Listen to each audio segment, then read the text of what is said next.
Kambanga ndeko Steve ngana yo toyebi ke ndeko Fayo la radical. Mais tant qu'on a modéré, est-ce que pour objectif n'est pas dialogue? Est-ce que va promettre un dialogue? Est-ce que ba ambassadeur, ba toi Nations Unies ba gine ko lukai ko monaye? Est-ce que va promettre quelque chose de pour modérer ba discours nae? Meeting wana et là on a sepeli na ngote. Les messages clés ya gouverneur. Surtout ni ba kinwa ba zaki wana ba na ngote. Abengele ba tuni ezati. Donc dira bengele ga ba tu po batala na kaka. Bat misu ba mona gouverneur te ba mona gouverneur bogare pour na nenga logique boy. Quelle était la quintessence de son discours? Il a servir Félix Tshisekedi, chef de l'État. Local la serviteur était pour serviteur à trahir. A servir local la fils. C'est que alors mon gouverneur a une maison civile, a m'occuper Mambouya Bilamba Fachi, a mon servir le roi moi. Techniquement, sur la nenge ba salaka ba prévoyance pour l'élection, au moment de l'élection en 2023 à la tête. Pasteur Anna et c'est ça l'obini. Biso na catholique tokocha candidat te. Donc boke dans na terrain bino bo mené. Boyande na candidat mususu meka di maka andeti. C'est comme beni basali. Po ba bige so biso to na oya biso. Bolo ba ke baza na tendance à catholique. Baza tendance à la muka soit disant parce que ba dodo ba olinga ba expliquer que la nani catholique est derrière la muka. Oh le pasteur dodo olinga loba ya ngwana. Ce que pasteur dodo ta ba vendre na Fleuve Congo Hotel, il y a na suite, il y a $500 par jour. Nani on fouté long. Ma bonzanaye est comme on fout les $500. Non mais soyons sérieux.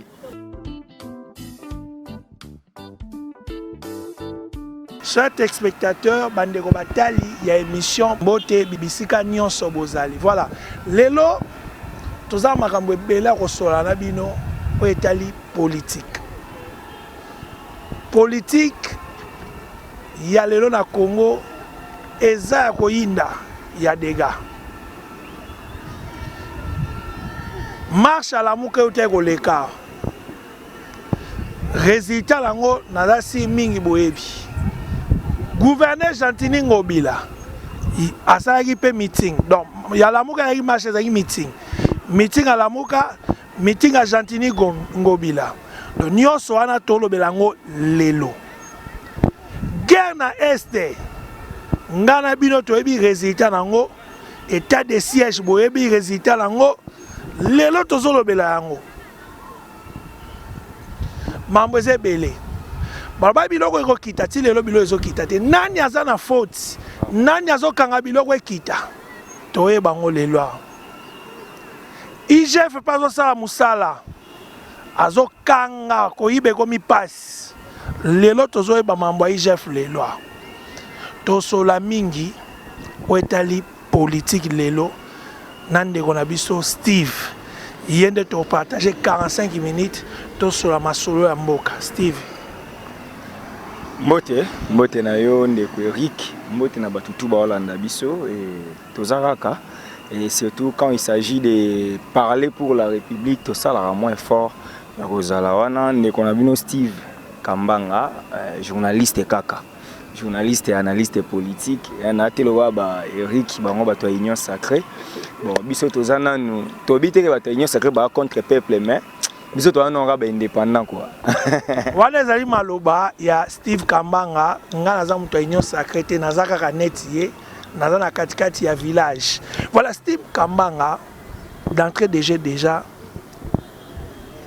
gouverneur Gentini Ngobila gouverneur Masali meeting wana surtout bito analyser c'était par rapport à quoi à contre meeting à la Mouka à ça la ndenge ne puis annoncer officiellement que a soutenir mokonzi mboka analyse deux années.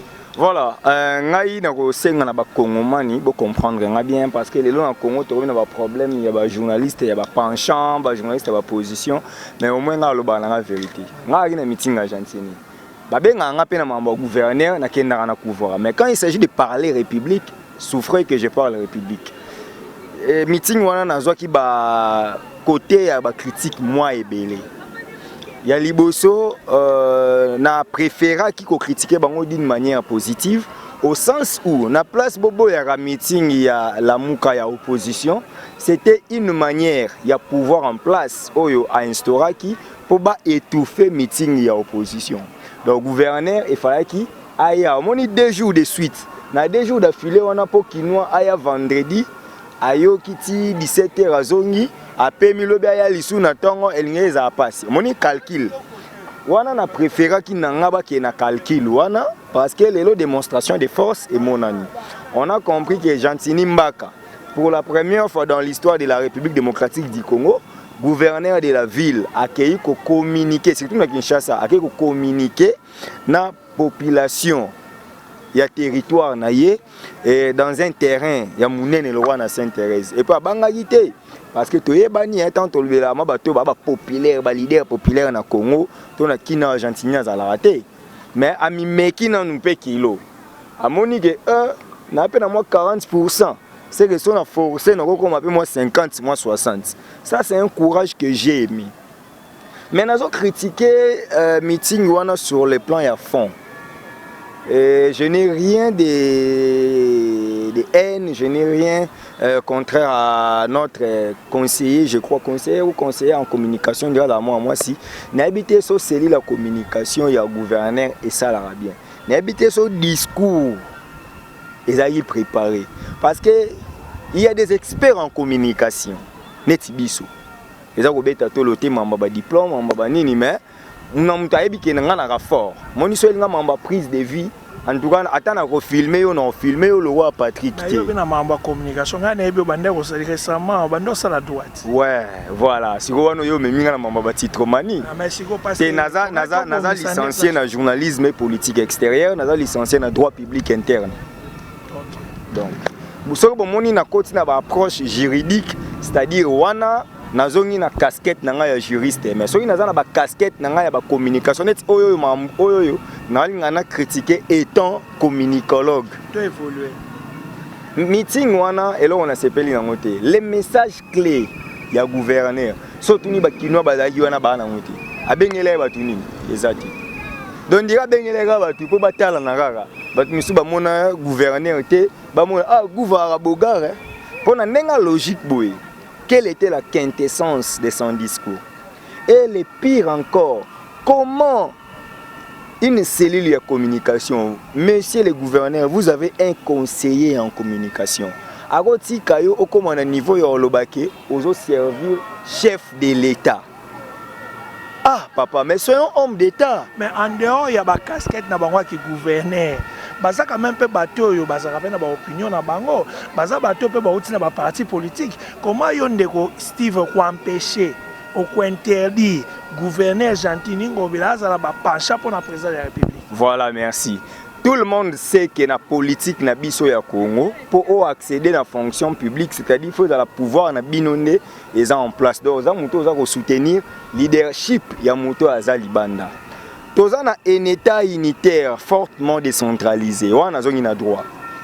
Dans la politique, la décentralisation, le chef de l'État n'est pas capable ou ne peut pas diriger partout. Il y a des entités territoriales décentralisées. Il y a des animateurs des institutions. Quant à ceux, le gouverneur de la ville n'est pas le fruit du chef de l'État. Le gouverneur de la ville est là pour servir la République démocratique du Congo. Azali Moutouya Félix Tshisekedi te. Aeko sale la fatité. Il faut assaler la République. Il y a un moni bilo rebomi bato Kabila. Au moment où Mouta sale la autorité morale. Janine Mabunda. Sale la mambo eza mamba parlement. Bino na Alexis Tambo. Bolinga bo sala autorité morale a dit. Kabila. Voilà. L'autorité morale a dit. C'est ce qui tue le pays. Il faut tout le monde esprit osale là-bas autorité. Tout comme on a esprit à osale la mboka. Le col la gouverneur na biso Gentini abi a servir Félix Tshisekedi chef de l'État. Le col la serviteur était pour serviteur à trahir. A servir le col la fils. C'est que alongo gouverneur a que na maison civile a occuper mambu ya bilamba fachi a comme servir le roi mwana. Pour Anthony Ndazawana a alongo mwana fachi te. Mais gouverneur Ndazana ce qui fachi alongwe et que a eu sous mandat électif sous place sous score bagana travailler parce que moi j'ai servi fachi. Ça, ce sont des erreurs de communication. Oh, on a mikili musu so salibongo yomo na opprobre wana oko démissionner. Mais le roi na Congo to na biso na sonité. Ah les canaeve, wa ve na nga. O e nebi eta musu ba cellule no ba la fort. Steve Tumbi gouv tenga lo ba na vérité. gouverneur place wana obeta mabe okozala jamais serviteur à chef de l'état. Voilà, tu comprends. Tu as un meeting à Lamuka. Tu comprends déjà l'analyse non Lamuka, ça a un meeting, je crois, un jour après, non? Ouais. Lecture na yo par rapport à l'analyse. Est-ce que Nengolobi que il fallait contrer pour battre lemba? Est-ce que plaise là qui message ni ne fallait à qui nango oyo retenai? Voilà, je ne suis pas surpris de voir aujourd'hui Fayulu Asalaka à plein. Dans le bac on a une émission précédente, j'avais dit aux gens bandeko na biso parce que ngai dakenda reportage na opposition, dakenda reportage na pouvoir. Ke ba jouer za ba obeta. Na yambaka batu ya opposition et bo bando obeta lelo. Cicatrice na nango ne lobi. Na ndeko moko na tanga mo mote. Cicatrice. Akenda kuna bakanga. Cicatrice na nango ne lobi. Wana ya marche. Na yebi marche no kenda ko zoka kai. Temenga babandi na pouvoir Kabila dans ça pendant ba journaliste ba souffrir makasi na mboko. Mais epekisa nga pe koloba vérité te. Soko bengi nga awa po yebi ke nga loba vérité. Mikolo na mono lembisi mwana. Pona eboza mtaba vérité na seno ba émission to mais na moni mikolo ko mo lembisa mukebo. Te kolembisa c'est-à-dire actualité nyonso, il faut to longola ka sensationnel na ba analyse na biso. Et le bo mo biso ba congolais tozaka soko linga Patrick T. Donc moni nyonso ya salaka. Obando mona mabe na mandefu na ya ata zéro faute yo ebando pe soka akanda soka lo bijou wana ye lokwa ka muta mas a préférer ne ba relax ba body yo e pe soka akanda te nga soki na olinga yo te mais mamno o ça les a bien na olinga yango nga par rapport à la réalisation argentine quand les gens les critiquaient wana ça les côté boy moi je l'avais défendu na ba émission na bino atabino moko nzele lenge sawana. Et ça pour les faut pas rétrocession té na lo barango et ça té na lemba ceux qui gentiment ça na raison gouverneur na côté la cahier ceux qui fatia ça na raison na côté la cahier ceux qui sale lo mo ya tina té na lo bananga za tina té ce comme ma meeting à la muko tuninga na lo ba ki on a ba émission pour ba confrère mususu na ba ki omoni lelo na place bo kalara Fayulu pouvoir il faut bo jauger na opposition bo tala est-ce que John waza makasi to asi alembi. Poto yebi na 2019 on a beta ba plein et puis ba plein on est avec une coalition la muka Bemba était là Katumbi était là Bemba na Katumbi ba longwe to yebi ke Bemba populaire to mona Bemba déjà ça la démonstration na retour na ye to mona ça la démonstration na marche il y a le 13 août contre Rosa Malonda on a compris que Bemba maintient encore sa popularité. Moïse pa utaki Lubumbashi jo avec mambo union sacré to mona pe ke bazaki ki belé ce qu'il fallait to mona pe Fayulu est-ce que azana batu kaka to azana batu te. Maintenant, tout le monde est battu. Battu va répondre massivement. Koleka Obaya qui n'est pas gouverneur. Si le roi va répondre massivement, c'est maintenant au pouvoir de tirer toutes les conséquences. De voir, Joe est négligé. Si tu as tout ça, la orgueil, tu as Joe va surprendre Pébiso. Mais message n'est pas la Guinée. Tes messages n'est pour la première fois depuis Mambo et Salama y a l'élection. Hold up, tout ce qu'on peut dire, j'ai aimé cette fois-ci, j'ai trouvé Fayulu républicain. Un Fayulu modéré, un Fayulu un peu opposant, un Fayulu qui combat maintenant les systèmes. Namoni quand même qu'il y a, c'est ce qu'on appelle le dynamisme politique. Moi, la politique est dynamique. La politique est dynamique, c'est que Eric Lelo Zalaki n'a pas l'objet sali transhumance sans transition, l'objet kuno longwe kuno komi koto te. Wana dynamisme ya mabe. Dynamisme zaka évolution avec le temps et l'espace. Steve Kambanga ndeko Steve ngana yo toyebi ke ndeko Fayulu zaka radical. Mais tant komi ko modéré, est-ce que pour objectif n'est zaka dialogue? Est-ce que va promettre un dialogue? Est-ce que ambassadeur, Nations Unies, est-ce que va promettre quelque chose pour modérer le discours? Non, les enjeux électoraux dans des pays qui se disent être démocratiques, ce sont des choses que le politique, ceux qui font la politique active, qui jamais outrepasser. Fayulu a joué il y a quelques années, peu importe, il a créé glissement. Pendant combattre, on a même si il y a au pouvoir, à comment le président de l'Union africaine. Parce que Atali vraiment il y a attendre Nini pour essayer qui. Ce qu'il faut à mon lobby. Le quoi Ibenga oh là je suis en train de réfléchir à la place de Fayulu. Je n'ai pas dit que yem dans le bibongo.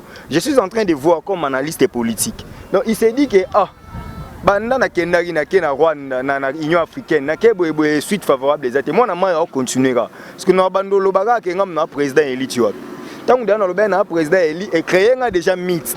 On a commis. C'est bon. Maintenant, je dois voir les élections prochaines. Il faut faire face à mon pouvoir. Pour faire face à il faut nous créer. Non, par exemple, mon vieux Etienne Tshisekedi a raté le 26 novembre 2011 dans l'aéroport Yanjili. Balé les Kangaboui. Vieux wana paix à son âme. Vieux Etienne Tshisekedi aloba na parlé na parlé ba chef de l'État. Aïbisanga tu seras un grand leader dans ces pays parce que viens na deux fois né na rata liwa. Deuxième fois na rata liwa na masa na Jeko Beya Vision Fachi. Ozomona to ça la reportage à l'époque na RLTV to ça la reportage ya ba irrégularité ya ba élection le 28 novembre 2011 ngana Jeko Beya na Kanluka na Institut Kimpangi. N'habite so yebi école wana Kimpangi bana Kanluka ba yebi. Tokenda kanga bat mo ba voter ba bulletin déjà ba ina ba bulletin déjà ba voter. Nga toye nga mon filmé. On comprend. Tant toye yo moni radicalisme au Vietnam en 2011. Imperium mais via kenda ibizande. C'est on a facha qui ministre des Affaires étrangères na kati parti. Donc chargé des relations extérieures ya parti.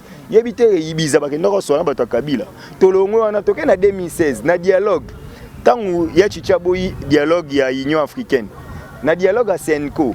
Viens Moutalari, président de la République, après ta serment. Ayaki Lisundeni pour comme président ya Sensa.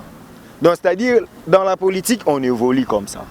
Vous voyez, les Mahatma Etienne Tshisekedi qui en 2011 avait prêté serment comme président de la République. En présence de son directeur de cabinet de l'époque, Aza vivant, Kouloutunanga Albert Moleka que j'ai sali. Via Simbela vraiment beau drapeau.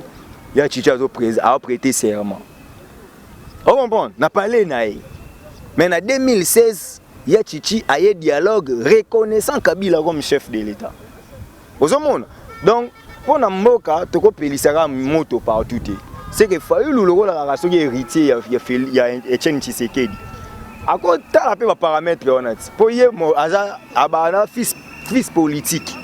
Il y a Etienne Tshisekedi. Bon, il y a Chichi qui radical à un moment. À céder qui na dialogue même si Fayulu veut le dialogue ce qu'il faut faire un dialogue et puis pendant ma Congolais dialogue non comment ma bien à Congo peut comment on se partage à pouvoir mais si on doit dialoguer pour atteindre un objectif idéal commun pourquoi ne pas dialoguer non on est au Vandiboué pour le Congo on est en train de dialoguer parce que dialogue tout le monde a ma bien né dialogue comme ma bé c'est commis au to bandomo on a Kabila aboké dialogue à Panzabino à Zouabatunabino ça c'est mauvais maintenant. Mais ce que ça dialogue au vendre tout le baguette au moni élection netima oyo lelo ya Denis Kadima. En principe, il fallait qu'il y ait un consensus. Pourquoi bango ba ça la forcing ya Kadima alors qu'il y a Ronsa président aboyaka ko entériner. Eza deuxième sujet na biso tozo koma wana. Na ina épinglé point moko solo dialogue déjà zali. Solo dialogue nazoyo ka déjà solo dialogue. Dialogue déjà nazoyoka. Mais problème c'est que zani ndeko Fayulu biloko azoloba makambo yazo telemela dialogue yazo senga dépolitisation ya CENI. Mais de l'autre côté lisusu CENI ezo avancer parce que président wa Fabima wana abimina nuté malobi Denis Kadima demandé Fabima des confessions religieuses baboyango catholique na SCC ba yebi SCC na kolimbola ngo nyonso tali protestant bango de SCC bango mibale na si confession religieuse au mususu côté Dodo Kamba zo diriger sikoyo baningo ya deux confessions religieuses babi président à l'arbitre mais président lobi non il y a quoi kokota namti mais à la lieu où vont les choses na ebité to suka wapi tozokende wapi donc yango zokende yango tobike solo dialogue ezokoma pembeni parce que na liko tokenda on a limité ne nazomona na ebité soki élection ozalaka possible na 2023 ndenge mokonzi mboka lobaki yango nani azo bloqué président Mbosso alekisa dossier Kadima tozwa comme président il faut pas continuer comme solo là. catholique ECC bazo funda si confession religieuse si confession religieuse bazo funda bango oba oyo balju bambongo oba oyo bazo soutenir candidat moboy donc de part et d'autre ba mabange zo bwakana yango to mekolobela sikona ndeko Steve analyse nous en ndenge par rapport à mamba Denis Kadima to komisko esikana est-ce que élection ngo kozala est-ce que tozoke na dialogue voilà na bani na côté élection soki kozala te techniquement soki olandeli ndenge basalaka prévoyance pour na élection au moins élection en 2023 kozala te. Je m'explique pourquoi na bien élection kozala te. So une marge budgétaire il y a 2019 Facha commis na pouvoir en 2019 en janvier a prêté serment. Le président de la République, chef de l'État, Félix Antoine Tshisekedi Tshilombo.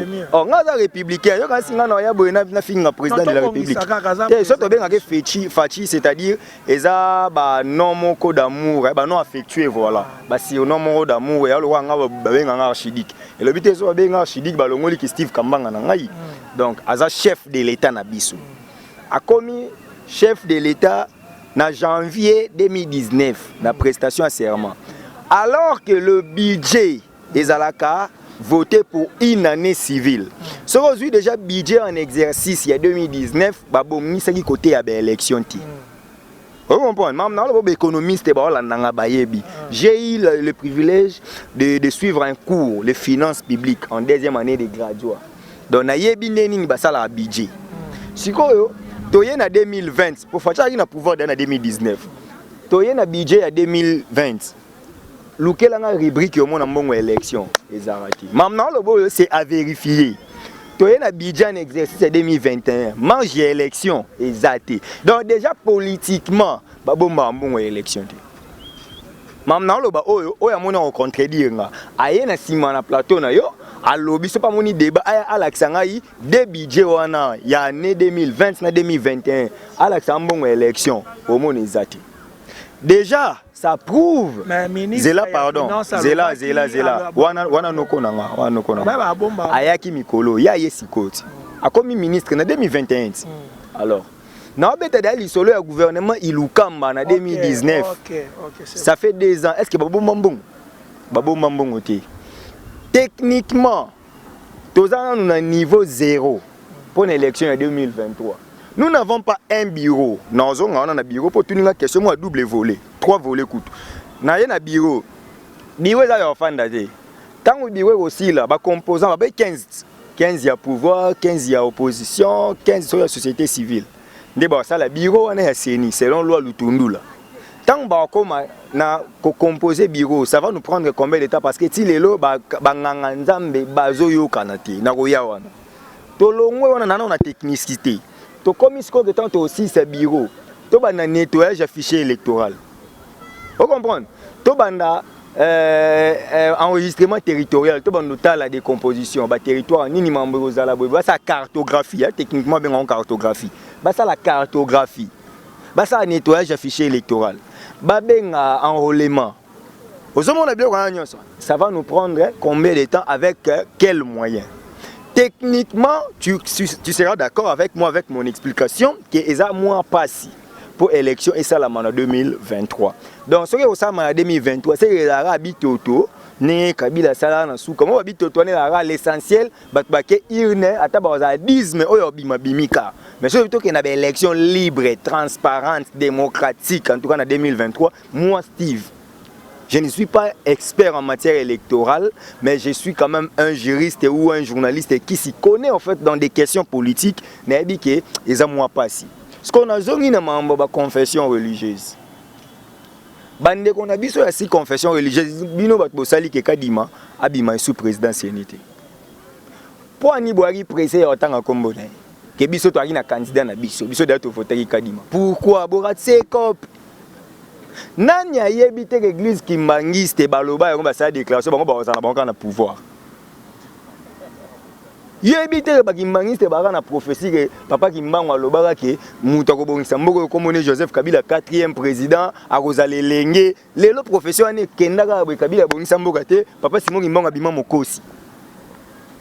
Siko Denis Kadima auti kuna olebo sukata bongo bino boye lisusu bolobi ke bozana candidat na bino bovotaki alors que la logique voudrait que le président et le vice-président il faut pas signer PV parce que boza 6 oui la loi de la majorité mais la loi de la majorité intervient quand vice-président nena Mouta SC7 Pierre Bokondo vous comprenez parce que na catholique bazana Senko c'est-à-dire monseigneur Abbé Cholé ou Tembera président mais bango c'est secrétariat général ne fonctionnera plus dans Mamambwana donc Marcel Outembi Abbé de l'ancien Cholé Bokondo lokola déjà des leaders bazati bino botikali bwa bambolombolo parce que bokende na PV na bino kuna qui a signé ces PV Ndeko Steve faut continuer maloba na yo mais na ngina tourner loromo peu importe qui a signé le PV mais pour nani ni pas église catholique bande qu'on a sur église catholique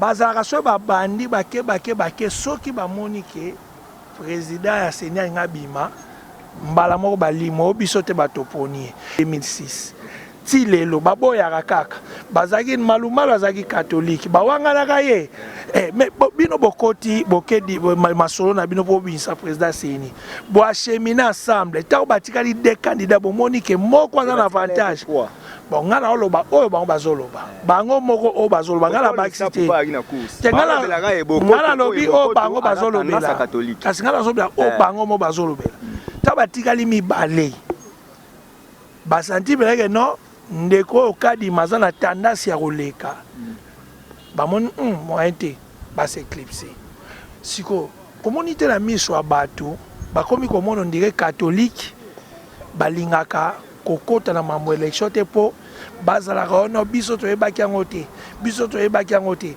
pourquoi kotelemela chaque fois ntango bapesi bino charge bobimisa président seni esili wana te président Mbosso azongisi bango combien de fois est-ce que bango bayi bandeko ya oyo bateli makambo ya bapasteur na biso est-ce que bakoki kozwa solution te na likambo moke bavandi bazwi solution voilà eza bien question posée nga na lobi boye nga naza mutu église de réveil bon nga aza mutu ya biso communauté c'est bien que communément on so réveil bien que sauf que nga aza dans des assemblées de saints mais biso to biso ka bato ba réveil en réalité ce toke na ba guerre de religion c'est que faut na soutenir ba dodo ce toke bongo mais na lingi tolobela mboka catholique wana aza pe na ba faiblesse na ye mais na makambo tolobela awa moi je donne raison na catholique Kabila bandaka ko débaucher bato yango pelo ba moni fatia linga sala malumalu azaki candidat na bango oui mais ba ko rêver que aza na ba approche na AMP à l'époque vous comprenez ta ba rêver que aza na ba approche ne ba bi te yete biso to tia candidat oté bango ba imposer ta ba ke na forcing bango ba longwe malumalu aye to suka na ngwapi. C'est lui qui avait dirigé les élections. Catholique s'était retiré parce que bazaki na confiance ya moi na bango monte. Ngoi mulunda to mona ngona yo awa apareko. Yo ebité ma ngoi mulunda banda somba ba arme à $100. Qui ne sait pas que ngoi mulunda travailler pour le compte de Kabila. Et du coup boy mon candidat. Pas moi l'approche à pouvoir. Même avec Kadima. Na bien Ronsard. Pourquoi Ronsard le loi de la présidentialité? Pour mon approche na FCC, n'est-ce pas? Si pourquoi ya Kadima ndefo balusa batumi tout. Kadima wana ozoloba basango baza clair, babi techniquement tobo yete. Moina mamba CV, il est expert en la matière. CV za costaud. Mais bae comment on a ce côté probité morale. Batali moni tant ngazwa courant ba na choqué bazwa ba comment na LD. Na ba sciences humaines biso sali. Cours ya éthique et déontologie professionnelle. Et ça bien parce que permettra mutu. Déjà mutu a éthique a une différence entre les morales et la morale. Mutu a cours éthique a c'est quoi la déontologie parce que tu as on a cité. Bat miso ba pia biso ba leçon ba balabala. Bino ma bo bebi sa boulot. Yo ebi déontologie na no beso. Tout na comme ta déontologie en élection. Ba ba monter. Dans le roi na Congo to embrasser ba mot to ko bon mais c'est tout un cours de LD. Même moi j'ai fait beaucoup des écoles catholiques. Tu verras, il y a en G1, nous avons eu ces cours d'éthique morale. Éthique chrétienne, éthique morale. C'est-à-dire, Bamoni Kadima, aza compétent, CV za bien. Mais Bamoni Kadima, wana aza na ba acquaintance, na pouvoir. Ba habiter. Le côté probité morale, wana to reprocher na biloko yo. c'est que yété ba mo ba sang ba si confession ba longwe ba mo na centre interdiocésaine ba ke simé alors que ba ese bino to continuer mambo lobby ba ke kuna ba ke sa déclaration na bango oyebi pourquoi ba condamner a beso la enregistrer bato mieux vaut une infraction au gros c'est l'homme obimisa vérité.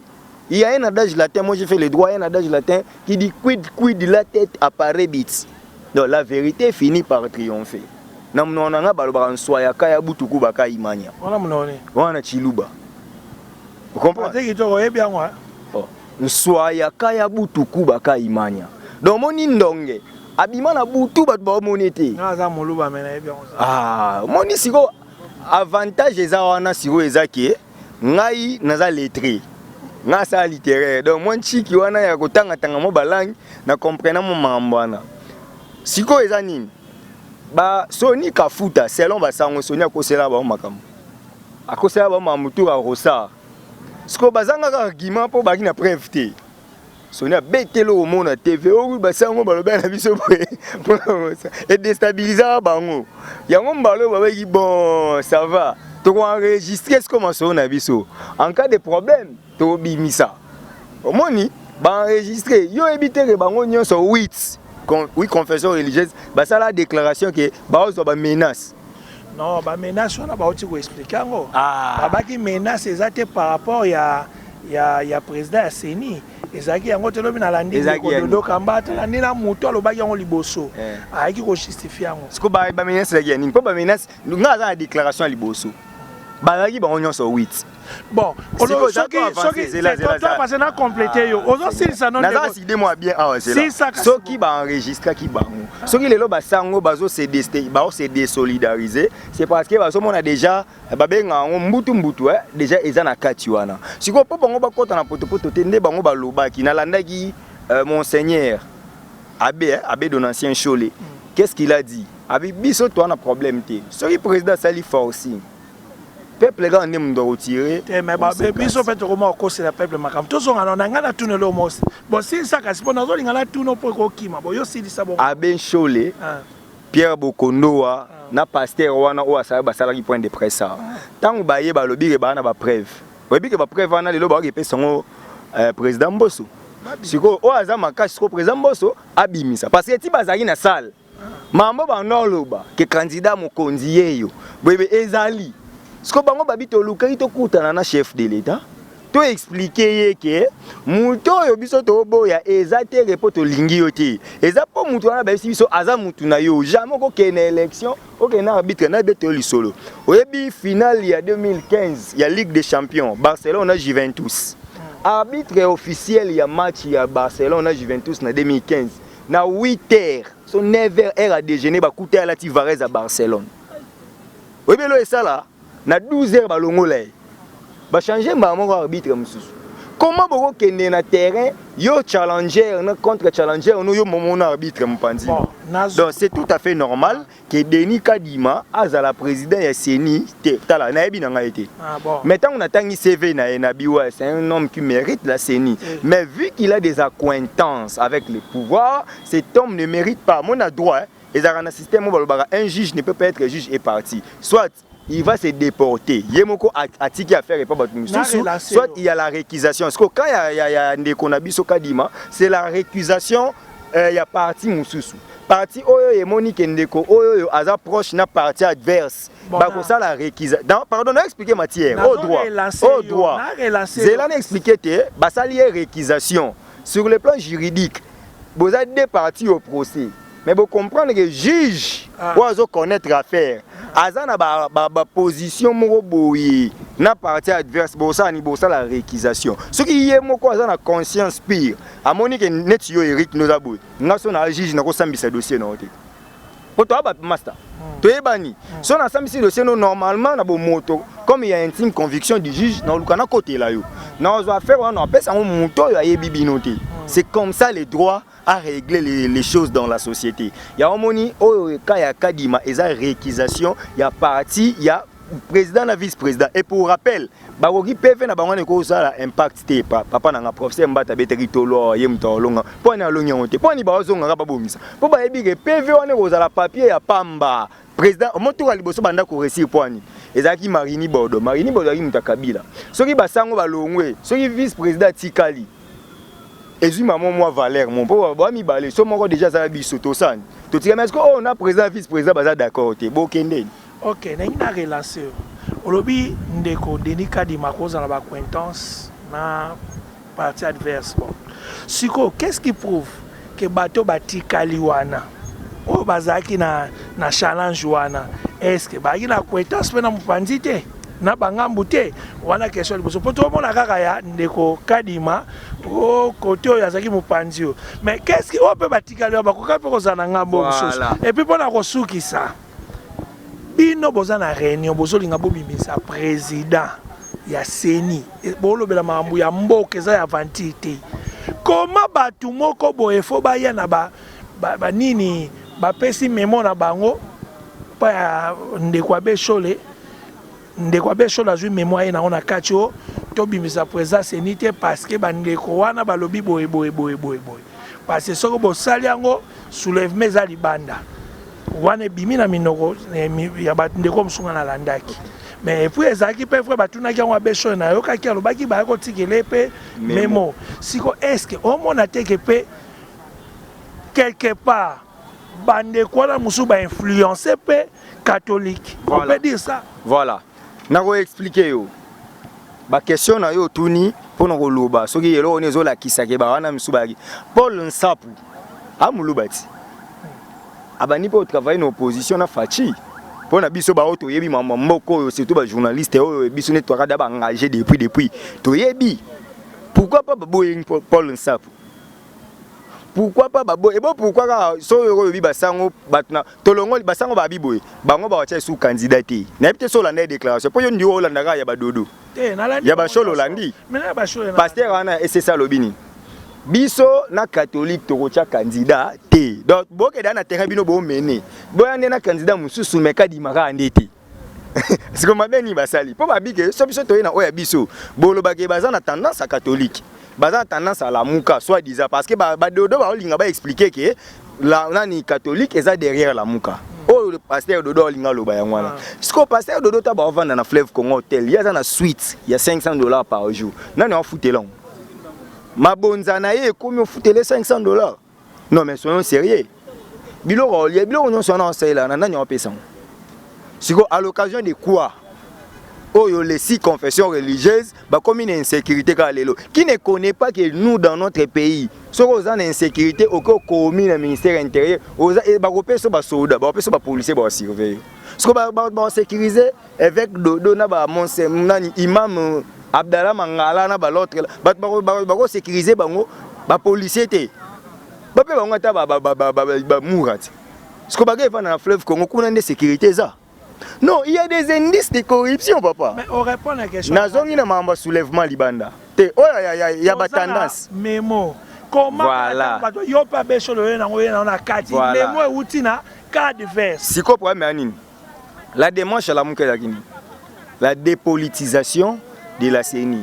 Pour la Mouka, et pense qu'il y a l'implication de la politique parce que l'Union sacrée a 10 postes dans la politique sur 5 de la société civile. Si on a mon mémoire pour dépolitiser CENI, si bien bon, comme il peut 20 heures.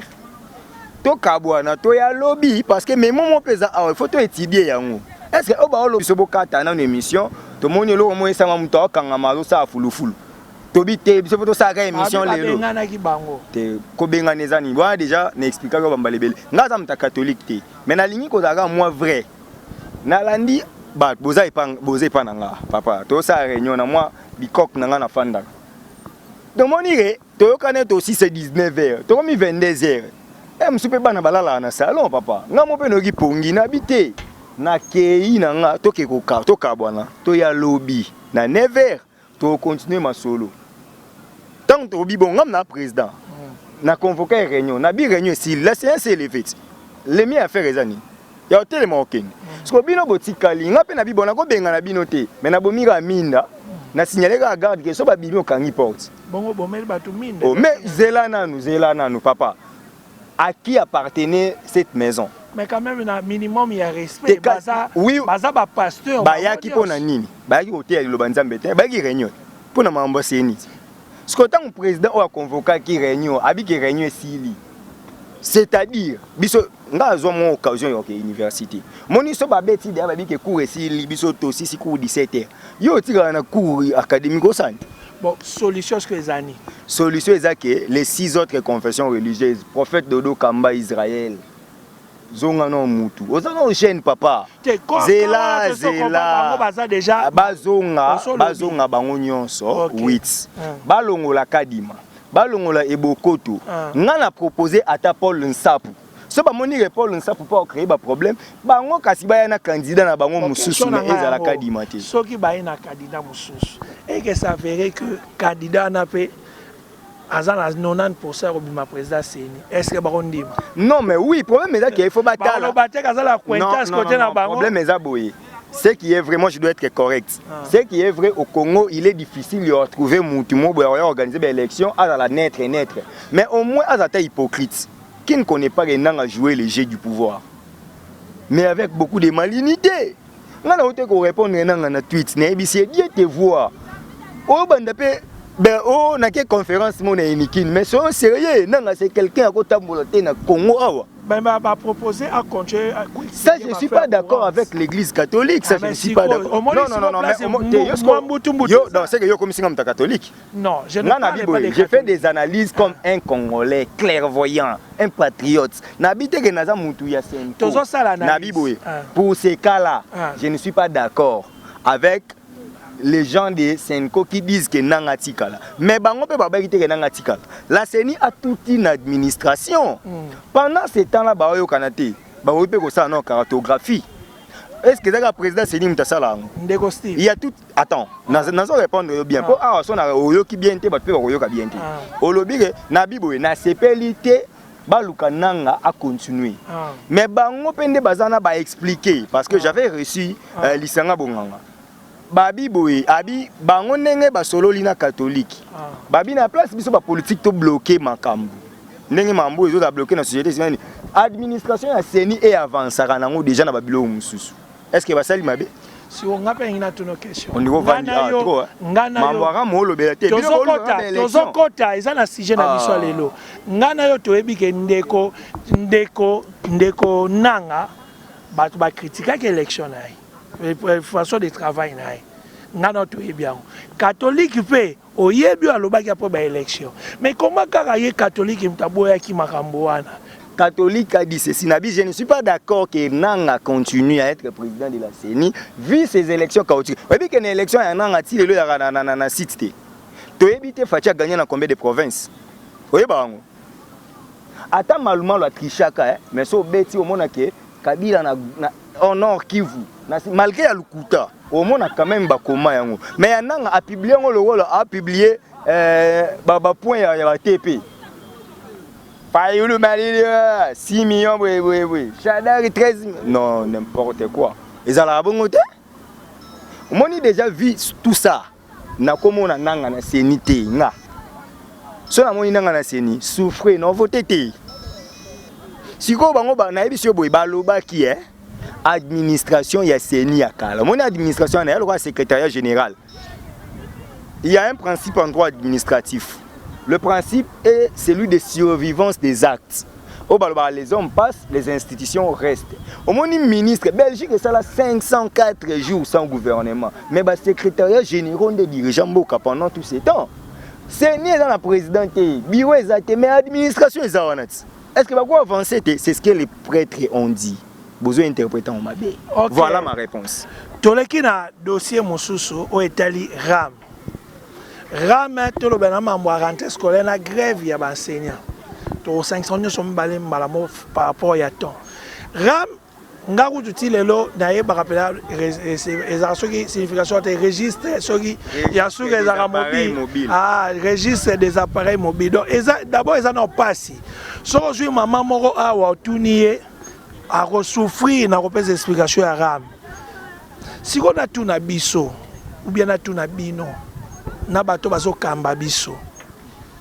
Déjà situation eza moi passé na Congo social. Mutu atie crédit na epona bat bali banda mboka msu ba yebite. Donc RAM wana ba osala biso ndeni. So tu 1000 francs congolais, et ça équivalent, $1 est à 2000. $1 est à 2000 francs. Donc 1000 francs est à 0,5. 1000 francs est à 50. Clair. So tu crédit à 2000 francs, bali ou non? So tu as crédit à 2000 francs, $1. Donc tant que tu as la téléphone, il y a personne qui si vous savez qui est bizarre, qui est mobile, non? Qui s'imite à ma connaissance. Mobile, registre des appareils mobiles. Si vous avez combien de membres pour ceux qui vont lier unité, ceux qui sont unité. Mbala moko style bozu ya bino déjà. Comment vous avez ça? On a un téléphone, il y a des SIM.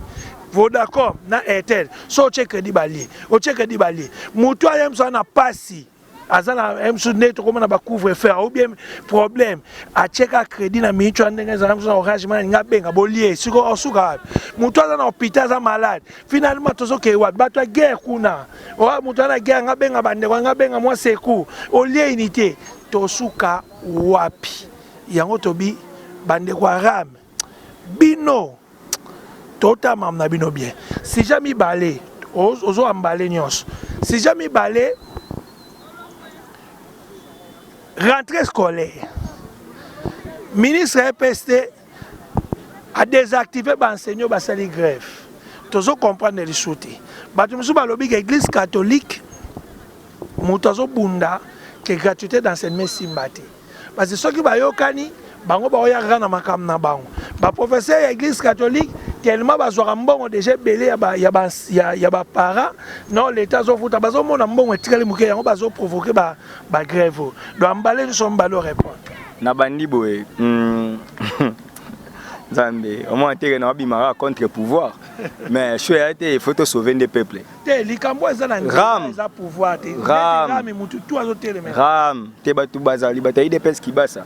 Na na leki na ngamo wana kuta finga na ba réseaux sociaux. Ayebi na ayebi ngana auditoire nde nazalaki mais anya yebisanga o naza journaliste même c'était ngana to sala droit.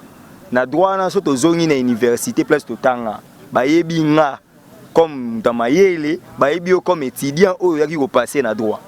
Ils étaient repose soutenir qui basse to comme pembena qui basse no comme arrogant devant moi. Moi ba biso to na parcours. Nga tangi na kina we. Surtout ni ba na ifasik bayebi so. Surtout ni ba na ICSM Université chrétienne Corneille Malou la place na sala droit bayebi so. Surtout ni yo. Mayele ba ko c'est la on mambuti. Parce que ba o bayebi ils étaient repose na désaccord. Na politique ne okoyo koto ebisanga yo ko ebisanga nini oh et bon aussi pour comme ministre qu'est-ce que lui il a de spécial au ngana ngoti mais c'est juste parce qu'il a soutenu le chef de l'État dans la campagne c'est parce que na quota politique il fallait zoa yango toi tu penses que c'est aux ngima na ba critérium mususu ya ba mayele ba misu ba roza ba ministre té même ambu oyo ya ram papa yo mo kuta mi pese da ba réponse ça. Comment on peut enregistrer des SIM na tunyo bon ça va nga nazo tuna ka papa ki basa batu ba obungisa ba téléphone batangela biso combien de téléphones au déjà bango ba répertorier yango na système wana o bazongiseli ba en bref les RAM est une arc d'état c'est une escroquerie d'état papa au moni problème ezanini l'argent méchamment pour prendre un cas. Tous en beaucoup besoin d'enregistrer un appareil mobile. À l'objet, comme ici, enregistrer déjà 38 millions de téléphones dans l'Assemblée nationale. Mais comme il y a un bongo, à l'objet, besoin 25 millions. Donc, bongo est commis par rapport à un téléphone. Pour ça, on enregistrer 38 millions de téléphones. C'est il faut 38 millions de dollars. Voilà, tu as $1, mais tu as 1,7. Et puis 1,7, tu as babi, n'est-ce pas, il y a 6 mois en année. Parce que. Tu 6 mois. Tu as ça en année, tu as un débat, tu as un juillet, tu as août, tu as septembre. Mais en réalité, tu as papa, anecdote, il y a des anecdotes. Madame Nanga Zobota.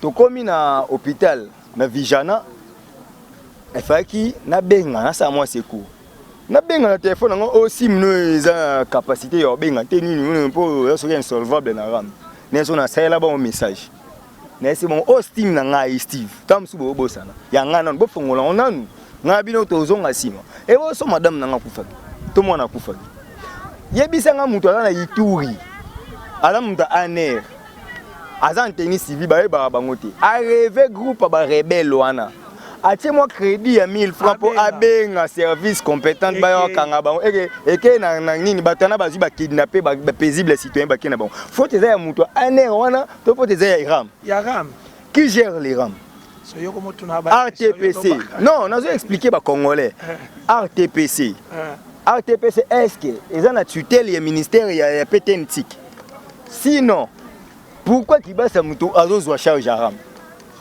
ministre ya PTNTIC si vous fallait nani azwa lokola pour moi na ram anako na ye mon ministre ana ayebi ni kopa ana te yo mon explication était dans l'Assemblée nationale ayebi na ya toza mboka oyo ke lata bosoto signé soke indi lobakaka oyebi fe na biso mo balaka ministre finance sous Kabila le vieux Athanase Matenda vieux na mabalinga bakanga ye lokwa suko vieux ne lokabeta épilepsie na Congo to abongo donc signé kaka soke simbite ba longolo kaka dato ana soki 250 millions so ba pio mo 50 millions ozongi no Belgique pour Kibasa mo na Belgique mo abela azongi ne bela siko to zonga pa na rama conclusion zani ba bengisaki ministre Kibasa na assemblée Vembo somta protéger et puis il fallait so motion so président Mbosso somta protéger mais nga na senga na président Mbosso mambo osala ngona Mobutu akenda osala ona Kabila lelo lingo sa ona fachi tika Kibasa aya semeno babe azoya aya siko toke na mambo tango azoya ceux qui motion de défiance papa balongoleka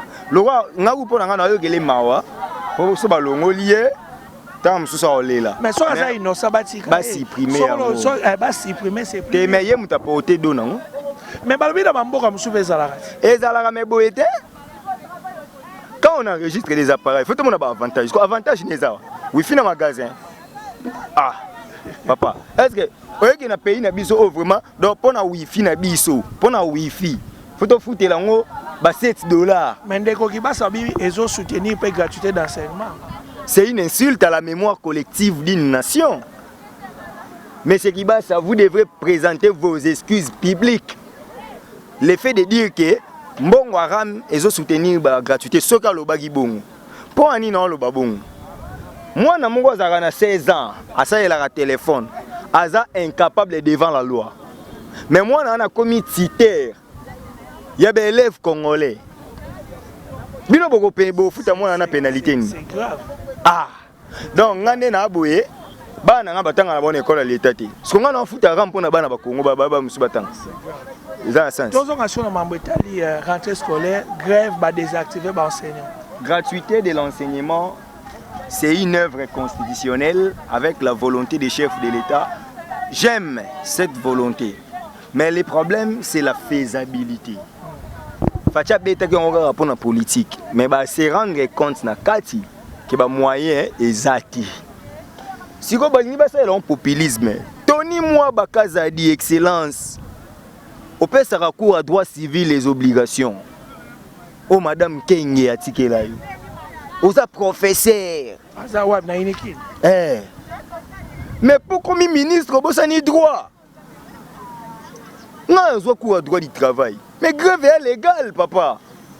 Pourquoi les gens doivent gréver? Mais babi grève, il faut vraiment en bonne et due forme. En bonne et due forme, mais ça veut dire quoi? Batu ba zonga boye mbongo na bango ba moni ke mbongo ya muke papa. Facha lo bango na propagande ke muta suka on 400 000 francs congolais non? Soki $400 ba ou $400. Mais to kitière à la 400 000. Même si bon que non. Zélan expliquer yo. Allez papa, allez. L'interventionnisme de l'État. Tant boye l'État est quoi intervenir.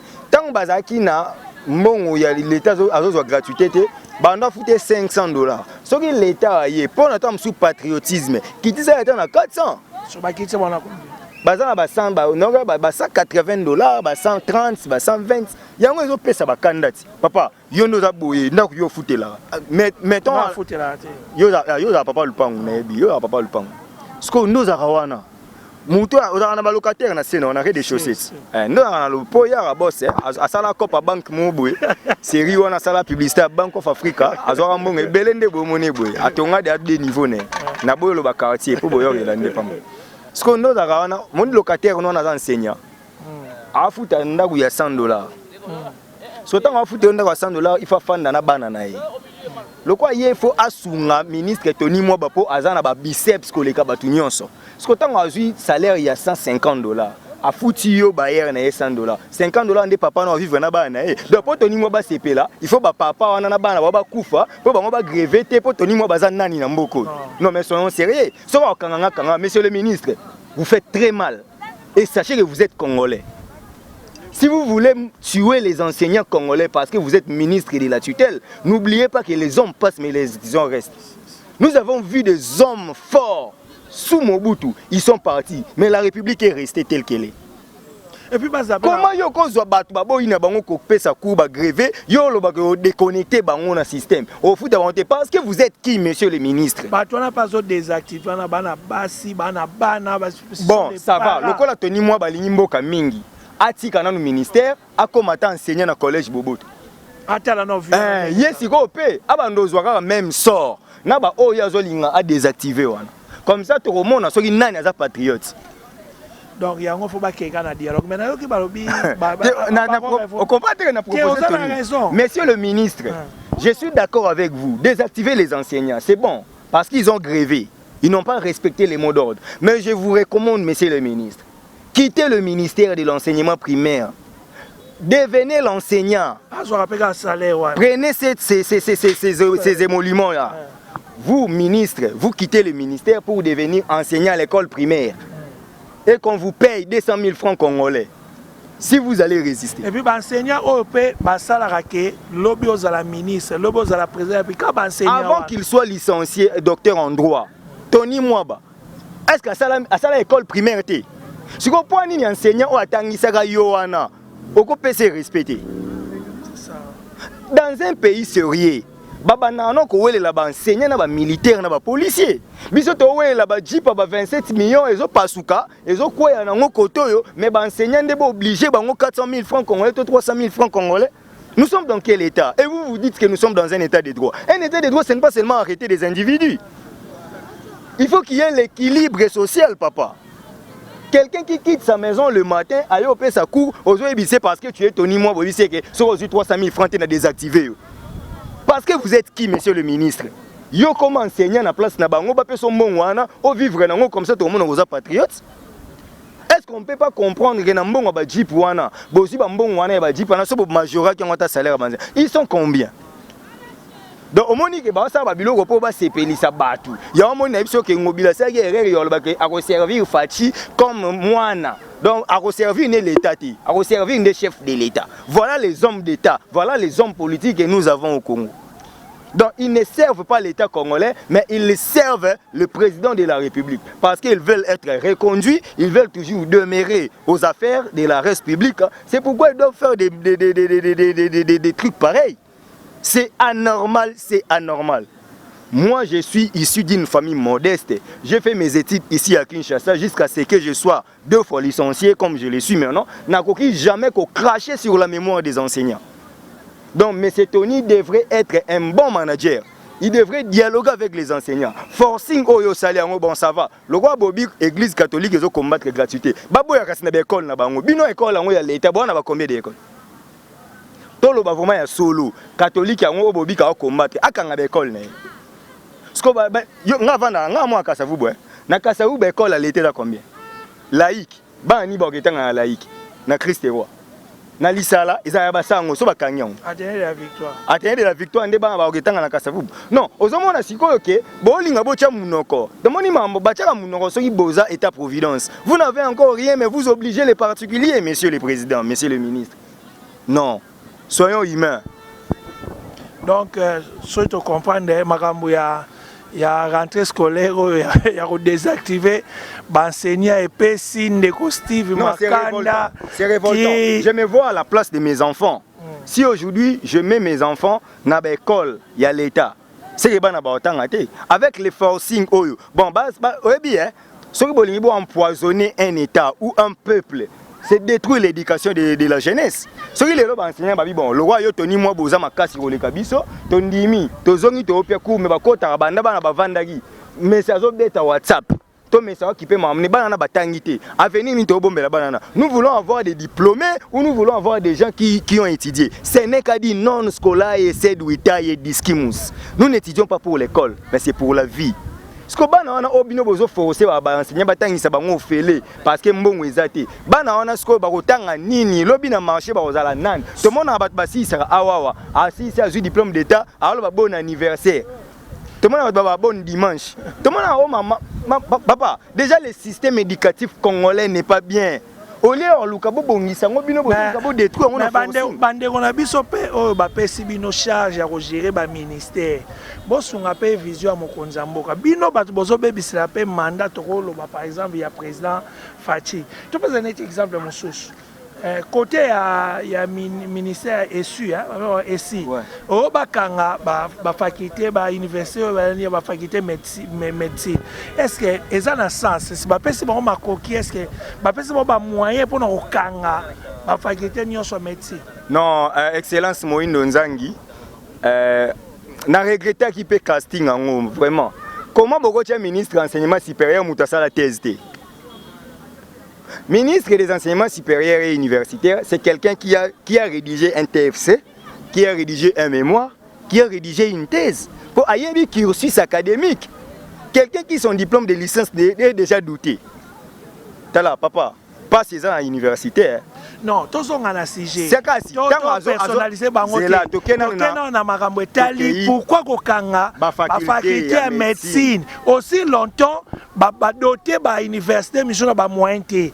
Bana bazotanga déjà bino iniki nango déjà ba doté on a ba moyen. Mais c'est ça. Moutauti comme recteur wana c'est mon vieux le professeur Jean-Marie Kayembe. Je les connais. Siko soki déjà ngana yebi ba réalité. Papa, j'ai fait l'université 2 fois dans ma vie. Na yebi yango. Je me mets à la place des gens Boonyokola. Yebisa mtasisi na université Simon Kimbangu. Alandi nga tanga na ba école à gravité na Congo mais j'ai fait face à beaucoup de scientifiques awa na Congo. Tant on a bandé ko expliquer mamuna biso awa ya wini widi wiki. Tant on a bandé ko expliquer ngo. Ils n'ont pas fait la tête je mets en défi tout communicant. Il y a excellence Jean-Marc, il y a honorable Jean-Marc Kaboun. Nabi, non, souffrez au moins que vous nous disiez que c'est trompé humain, comme disait Cicéron. On comprend que ça là qui est rare. Mais ce que vous la tête est une langue morte, on est bêtise. Bon, Cicéron a dit, César plutôt, a dit Weni Widi Wiki, c'est-à-dire, il expliquait. Naba sénateur, comment il est allé faire la guerre et il a gagné. Na rapidité à Makam. César a 3 phrases historiques. Les sorts rejetés, aller à Yakta Est, il y a Weni Widi Wiki, il y a tout quoi film. Ma fermeture, il y a ma faculté. Étant scientifique, non, le baboué. Mais c'est Moïno Nzangi. Vous oubliez votre rôle. Votre rôle, c'est de surveiller les enseignements supérieurs et universitaires. La fermeture de cette faculté dans des universités privées, vous allez nous dire déjà aux universités publiques, qu'est-ce que vous faites déjà? Parce que le marché d'emploi à Congo, on a un stage na parquet à Kalam, na ba étudiant ya iniki ne belé na beta bango na stage. Est-ce que les institutions tendent ça la ramou? Mais c'est la prise de conscience. Mais nous n'étudions pas pour avoir beaucoup d'argent. Nous étudions pour enrichir la connaissance. Celui qui veut enrichir la connaissance, c'est un chercheur. Si vous avez pas à l'université, vous avez à Congo, que je fais face à beaucoup de scientifiques. Est-ce que vous avez une école? Le problème est que si vous avez à Montréal, Marcelin Bilomba, il y a une université, il y a Genève, plus de diplôme. À ça, il y a 50 notes techniques. 50 notes techniques, on a fait répondre à combien de notes techniques. Donc, au moins, il y a une université, il y a l'Ibandate, il y a Katité, il y a médicatif. Le fait de fermer la faculté de médecine dans une université privée, ils ont accéléré dans Mboka, ils ont détruit la jeunesse. Parce que les bateaux, ils ont dit, droit étant journaliste. Naza d'aller licencié dans le journalisme n'habité. Comme dans mes ambitions, la toute première c'était de faire le droit, je reviens pour faire le droit. Nathalie, que qui ne s'imbattait pendant toute la journée, je suis un dirigeant d'une chaîne, Naza qui à l'époque n'a directeur à programme. Nabi, qu'est-ce que je dois faire? Naga comme commissaire là où il y a la vacation soir. Quand j'ai fini mon travail, je vais au cours. Ce que je veux dire, c'est que la faculté à droit dans l'université privée pour privilégier Nikin. Alors que ça correspondait avec mon emploi du temps. Voilà. Quand vous faites, nous sommes dans un état de droit. Quand vous voulez soutenir les chefs de l'État, ce n'est pas en les soutenant dans des discours. Soyez à l'œuvre. Travaillez pour les comptes de l'État congolais. Parce que le président de la République est une institution. Le président de la République comme individu, parce qu'il y a un droit à la double face. Étant individu chef de l'État, Félix Antoine Tshisekedi, c'est un fonctionnaire de l'État. Ce que vous servir l'État, vous servir les fonctionnaires le roi. C'est-à-dire biso, na président Félix, na ministre, biso se photo ebake, toza na maman mokoza RDC. Surtout comme le niveau de servir RDC, vous allez vous rendre compte que ce Kabila Lobara qui a 15 personnes, c'est le Fati manque même 5 personnes. Voilà. Mais c'est Moïse Nzangi, na Senga Yokutu, au banana au 3e cycle. Comme ça, tant que nous, 3e cycle, parce que nous avons le Belani, parce que nous avons la mémoire des fois, nous sommes sur le salon.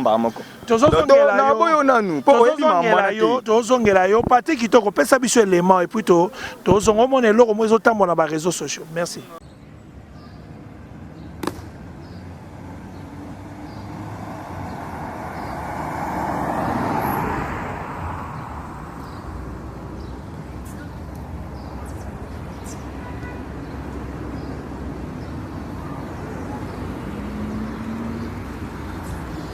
Monsieur, est-ce que nous sommes les gens normaux? Hein? Vous avez même une matriculation président, cela c'est c'est ça normal. Non, non, madame, non, tu ne paniques pas, mais c'est quand ce n'est pas normal. Il ne peut pas faire ça. Ça, c'est la présidence. Hein? Nous avons fini sa pouvoir à Batubonde. Hein? C'est quoi ça? Merci Patrick qui t'a opposé l'élément au 500 et puis tu baki ces éléments oyo tozo mona bandeko batali mutuka ya présidence bazo lakisela ngo mutuku mema na kati ya balabala na makadam. Donc est-ce que c'est normal donc président sur un comme ça sango ba blague ba jouer donc comme il a so ba affecté ko no mo sa ba vanter analyse des années. Fatih est trop bon. Alors qu'il oublie que dans la chose dans la reste publique, hein, dans la chose publique, ce n'est pas l'amitié qui compte. Un ancien président français l'a dit, hein, entre les États et les intérêts qui comptent. Et aux affaires de l'État, ce n'est pas l'amitié qui compte. Monsieur le Président, ce n'est pas parce qu'ils vous ont soutenu en Europe qu'ils doivent tous être conseillers. Monsieur le Président, la République démocratique du Congo ne manque pas de têtes bien faites, Monsieur le Président. Monsieur le Président, la présidence n'est pas un canard de faire le buzz ni de faire le luxe. Ils sont serviteurs. Monsieur le Président, est-ce que voyez-vous réellement que ces peuples meurtris, ces peuples souffrent à cause des compétences de votre entourage? Monsieur le Président, comment Moutouka ya PR et comme il y a auto-école, quel sacrilège! Est-ce que les gens peuvent comprendre que le président de la République est une institution? Est-ce qu'ils comprennent ce qu'ils font? Non, il y a des choses où tu réfléchis en français. Je suis en train de me dire, est-ce que Namboka Oyo, Batouana Baré, Moni les mal les ala, Moni nga sala latin, en romantique, Bakoko comme consul malamonte. Il faut qu'il y ait les cursus honorum. Moni la carrière des honneurs et permettre à Moutou au salaki déjà. Edil, qui Kester, qui prêteur, c'est ça. Biso na Congo bozo mutakomi conseiller na présidence atikala ko gérer l'hôtel. Mutari Rangers na Belgique, alako sa ba mamna kuna ya bangulu, malamo akomi conseiller. Papa, ataku classe ngo. So osilisaka osala 20 ans na garage, au travailler.